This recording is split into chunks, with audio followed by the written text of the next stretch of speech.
So welcome to the TT RS Coupe. If you watch my previous video with the Roadster, you'll know how much fun I had in that car. But ultimately, this is the one that appeals to me the most. And if I was in the market for something like this, it would be the Coupe. Now, what's cool about this car is we're on track with it, so we can give it some stick. And also, it is fitted with carbon ceramic brakes, so we can really give it some stick. Idea initially is that we're going to be following pace car, which is happening right now. And then I've got 3 laps. I have to come into the pits on each lap, but I still have 3 laps. And then we're just gonna find out what this car's all about. So, I'm familiar with the car from driving the Roadster.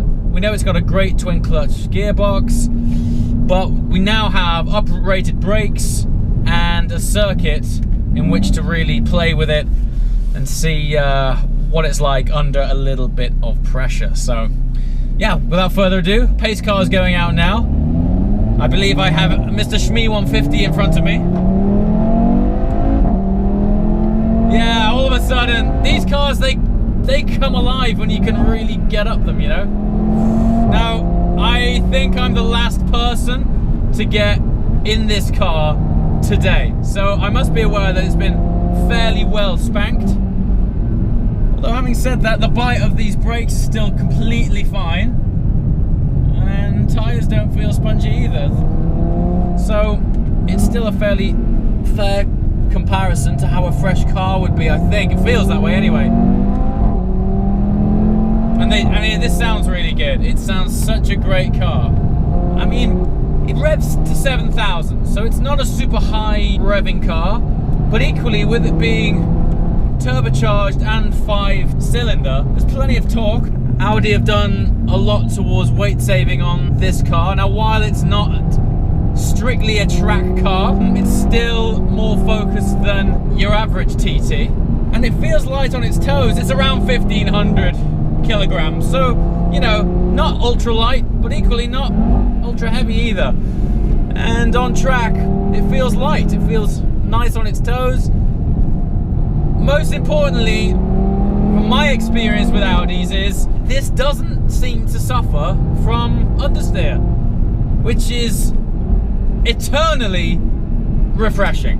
I mean, and the pace car is not hanging around. And I tell you what, even though this is a turbocharged car, Audi have worked some miracles with this gearbox. It spools up so nicely upon downshifts. One thing I find is I keep hitting the buttons on the steering wheel, which is a bit frustrating. Okay, so now we've started to pick up the pace.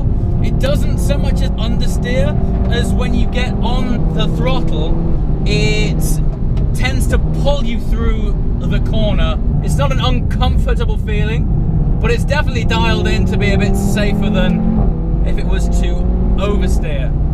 Speaking of oversteer, this thing has eternal grip. I mean, grip for days. I think you'd have trouble having a good time drifting in this car. It's very much calibrated to just be efficiently driven, pick the right lines, and mash that throttle and rely on the Quattro just pulling you through every corner. Yeah, it's starting to get good now. Tyres are getting sticky. Whoop, whoop, whoop. Yes. It's a great car. It's great fun. Now, speed-wise, it's important to remember where this car sits in the market price-wise, because it's easy to want to compare it against higher-end sports cars, but you know, this really is up against perhaps a Cayman, BMW M3, something like that.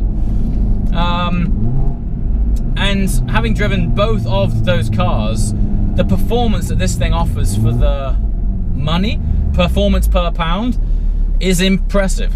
And there's one thing being on a dry, sticky racetrack in Spain, but these cars, this Quattro system comes into its own in conditions which are terrible. You know, so back in England, where most of the time, every time I turn on a camera, it starts raining. And I'm always thankful when I get in the RS6 and I want to do some filming, and it just puts the power down, and you just don't really have any worries about having to manage grip levels like you do in something like M4, which I gotta tell you, in the wet, an M4 is not where it's at. This is great fun, man. It's great fun. And despite it not being a dedicated track car, I'm still having so much fun in it.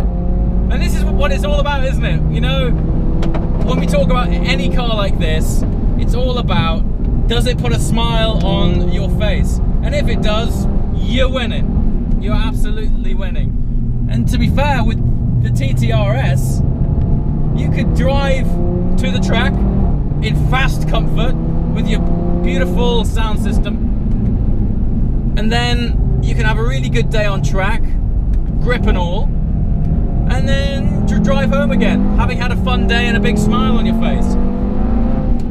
So with that in mind, Audi's done a great thing.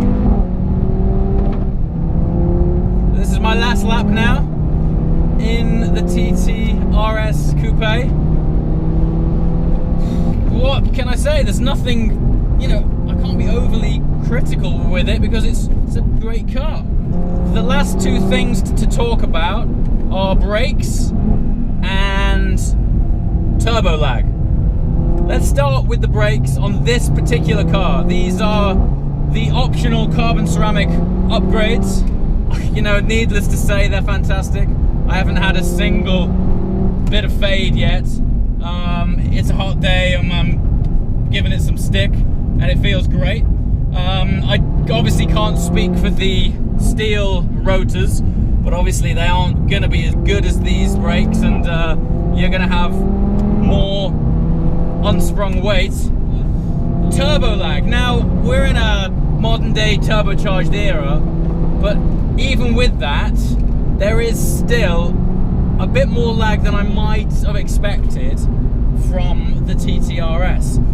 Off the line, when you floor your foot, it does take a second or two for that boost to build, for the turbo to spool up, and it shoots you out. Once it's on boost, it's great. There's loads of torque and it's very responsive. But if you're just maybe haven't snatched the gear at exactly the right time, you could fall foul of being in the sort of lag pit, as it were, and you have to wait. Like right now, and then it comes on cam.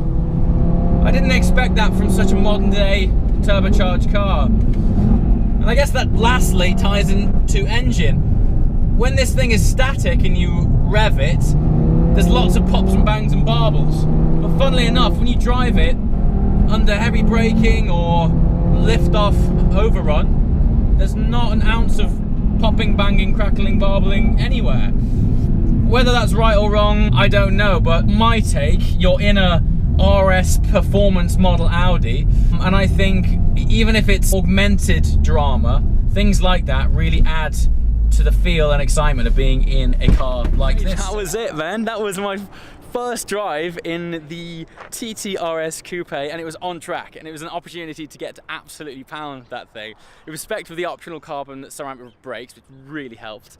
Just every turn of the wheel in it has been amazing. The gearbox, proper twin clutch, 7-speed box, and I'm really impressed with the way they've managed to make that turbocharged engine spool up under heavy braking and downshifts. It is a thing to behold. But my favorite thing is the fact that it's basically half a V10. Audi's 5-cylinder engines have such a unique tone, and I've been listening to these cars driving in and out all day, and of course experienced being in one myself, and it just sounds like a baby R8 V10. It sounds so good. and the new styling upgrades too make it look fantastic. So yeah, all in all, a brilliant experience, both on road and track. If you're watching this video for the first time, I did a video on the RS Roadster, so if you haven't seen that one yet, be sure to go back and check out that, because both of these cars are as good on track as they are on road. Yeah, and that's about it. I've got to say a massive thank you as well to Audi UK for flying me out here for this experience. It's been stupendous, and as always, thank you so much for watching, and I'll see you next time. Ciao!